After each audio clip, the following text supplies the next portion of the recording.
ہم سال میں تھے تو انتہائی کٹھن سفر ہوتا ہے، یہ اندرون ملک سال بڑا مزے کا سال ہوتا ہے. تو کبھی ایک چیز کا مسئلہ، کبھی دوسری چیز کا مسئلہ، کبھی موسم سخت ہوتا ہے، کبھی حالات ایسے ہوتے ہیں. بہرحال بڑے آسان ہوتا ہے، مشکل نہیں ہے اندرون ملک سال. اب تو ماشاءاللہ بڑے اچھے اچھے لوگ سہولت میں زندگی گزارنے والے لوگ لگا رہے، ہم تو عام لوگ ہیں. تو ایک دفعہ آپ یقین جانیں کہ ہماری جماعت کے ساتھی بغیر مبالغے کے، بلا مبالغہ میں یہ جملہ کہنے والا ہوں، ہمارے ساتھی بیٹھے بھی ہوں گے اس مجمع میں، کہ کئی دنوں سے انہوں کی نیند پوری نہیں ہو رہی تھی. کوئی 4 گھنٹے زیادہ سے زیادہ، کوئی 5 گھنٹے زیادہ سے زیادہ، بس یہی نیند کی کیفیت. آپ سوچیں کہ 4-5 گھنٹے نارمل آدمی کے لیے نیند زیادہ چاہیے ہوتی، اور پورے جسم پہ دانے گرمی کی وجہ سے. پنکھا تو تھا نہیں اس لیے کہ بجلی نہیں ہوتی ایسے علاقوں میں جہاں علاقے میں تشکیل تھی، سندھ کا علاقہ. مختصر یہ کہ نیند کا بھی مجاہدہ، حالات کا بھی مجاہدہ، لوگوں کا بھی مجاہدہ، ساری مجاہدے. ایک ساتھی جماعت کا بہت دل برداشتہ، دل میں اپنے ساتھ نا، مجھے پھر پتہ چلا تو ایک ساتھی دل میں یہ، اے باری تعالیٰ اتنا سخت امتحان کہ اب تو برداشت سے باہر ہو رہی ہے بات. سخت حالات ہیں مستقل، 1 دن ہو 2 دن ہو 40 دن ہو، بندہ کہتے چلو ختم ہو جائیں گے، بس پورا مستقل 8.5-9 مہینے مستقل، پھر 1 مہینہ نہیں 2 مہینہ نہیں، پھر 9 مہینے اسی ماحول میں. پھر آدمی تھوڑا سا مینٹلی سٹریس ہو جاتا ہے، ڈپریشن کا شکار بعض اوقات. تھوڑا اللہ سے مانگنا ہوتا ہے چونکہ امت کا مسئلہ ہے. تو ایک ساتھی ہماری جماعت کی خدمت میں حاضر ہوئے.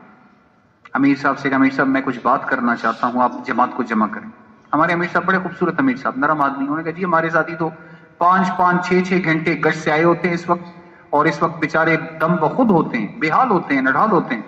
نیند بھی نہیں ہوتی، پوری رات مچھر ہیں، سانپ ہیں، موقع نہیں مل رہا، اور دوپہر میں بجلی نہیں ہے تو یہ تھوڑا سا سستال ہے قیلولہ کی شکل میں، تو یہ بھی بس ان کی نیند کا حکم پورا ہو جائے گا. میں نے کہا جی میں کچھ ضروری بات کرنا چاہتا ہوں. بہرحال امیر صاحب نے ایک ساتھی کو ہمارے سارے ساتھیوں کے پاس بھیجا کہ جی تھوڑی دیر کے لیے ساتھی تشریف لیں، مہمان آئے ہیں، کچھ بات کرنا چاہتے ہیں ضروری، آپ آ جائیں سارے. ہم سمجھے نصرت والے آتے رہتے ہیں ویسے. ساری جماعت جمع ہو گئی. انہوں نے کہا جی میں یہاں کا باشندہ ہوں، ایک علاقہ بتایا قریب کا، میں کل سکھر مرکز سے آیا، میں بھی نقد سال کے لیے میرا ارادہ ہے، تیار ہوں، لیکن جماعت نہیں بن رہی میرے ساتھ. تو سندھ کا ذرا کام کمزور ہے. تو انہوں نے فرمایا کہ میں کل رات تک مرکز میں تھا، حضرات کے ساتھ مشورے، ٹیلی فون، گشتیں، لیکن کوئی جماعت کی صورت نقد نہیں ہے. میں بس اکیلا ہی تیار ہوں پورے ضلع سے، پورا سکھر مرکز سے. تو نواب شاہ کا اجتماع بھی قریب تھا. انہوں نے کہا جی پھر آخری بس صورت یہ ہوگی کہ پھر اجتماع سے جماعتیں نکلیں گی، پھر اسی سے میں نکلوں گا. پھر ہمیں پتہ نہیں چلا کہ وہ نکلے یا نہیں نکلے، لیکن بہرحال وہ نوجوان بڑا خوبصورت، سر پہ پگڑی باندھی ہوئی. تو انہوں نے کہا جی میں رات جب آیا تو بڑا مایوس اندر سے، ٹوٹا ہوا. بیوی نے کھانا رکھا، میں نے کھانا بھی نہیں کھایا، خفگی میں. آدمی جب طبیعت پہ بوجھ ہو پھر کھانا مانا نہیں یاد رہتا. رات 2 بجے تک بیٹھا رہا کہ باری تعالیٰ جماعت تیار نہیں ہے، میں تیار ہوں، یہ کیا ہوگا، دل کے اندر فکر. تو اسی اسنا میں میری آنکھیں لگ گئی. دیکھا تو 2 فرشتے ہیں، اور انہوں نے مجھ سے کہا کہ جی آپ 2 دعائیں مانگیں، اللہ جل جلالہ آپ کی دونوں دعاؤں کو قبول کریں گے. میں نے کہا جی ایک تو دعا یہ ہے کہ میں نقد سال کے لیے تیار ہوں اور میں قبول ہو جاؤں اللہ کے راستے میں. میں نے کہا جی انشاءاللہ اللہ کریم ہے، آپ قبول ہیں اللہ کے راستے میں. دوسری بات، میں کہا جی دوسری یہ دعا ہے کہ حضور صلی اللہ علیہ وسلم کی زیارت ہو جائے. یہ سارا مجمع یہ چاہتا ہے ماشاءاللہ کہ حضور نبی کریم کی. یہ آپ کو میں پکی بات بتا رہا کہ آپ لوگ جب نکلیں گے اللہ کے راستے میں، زیارت نہیں ہوگی، زیارتیں ہوں گی، بار بار ہوں گی.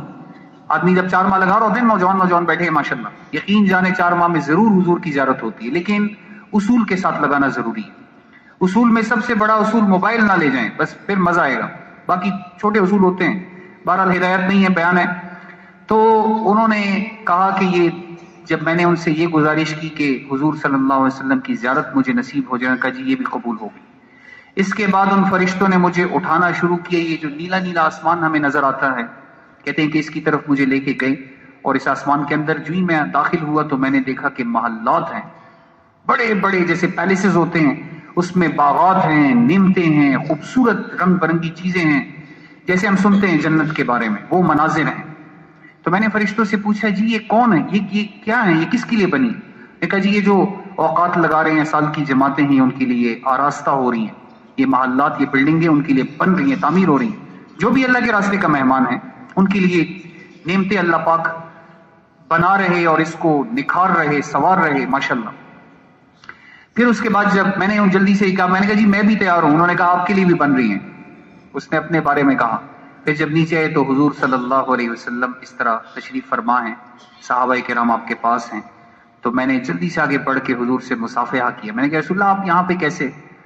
تو آپ نے ارشاد فرمایا جس کا مفہوم ہے بقول اس شخص کے کہ یہاں پہ جتنی سال کی جماعتیں آپ کے ہاں چل رہی میں ان کی نصرت کے لیے آیا ہوں. جا کے میرا سلام ان کو کہیں. آپ یقین جانیں ہمارے حوصلے بالکل اکھڑے ہوئے، نہ ٹھنڈا پانی پینے کے لیے، نہ سونے کے لیے عافیت والا ماحول، اور بس دل یہ تھا کہ بس اب برداشت سے بات باہر ہے حضور کے اس پیغام سے. پھر ساتھی ماشاءاللہ حشاش بشاش، نہیں بھائی انشاءاللہ سال تک آنا ہے انشاءاللہ.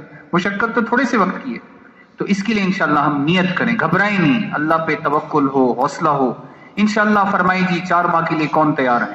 نقد 4 ماہ، نقد 4 ماہ. ماشاءاللہ یہ بھی تقاضے آپ کو سنائیں گے بھائی، ان کی طرف توجہ کے ساتھ مجمع ٹوٹے نہیں، جانے کی کوشش نہ کریں، آخر میں فرشتہ مغفرت کا اعلان کرے گا.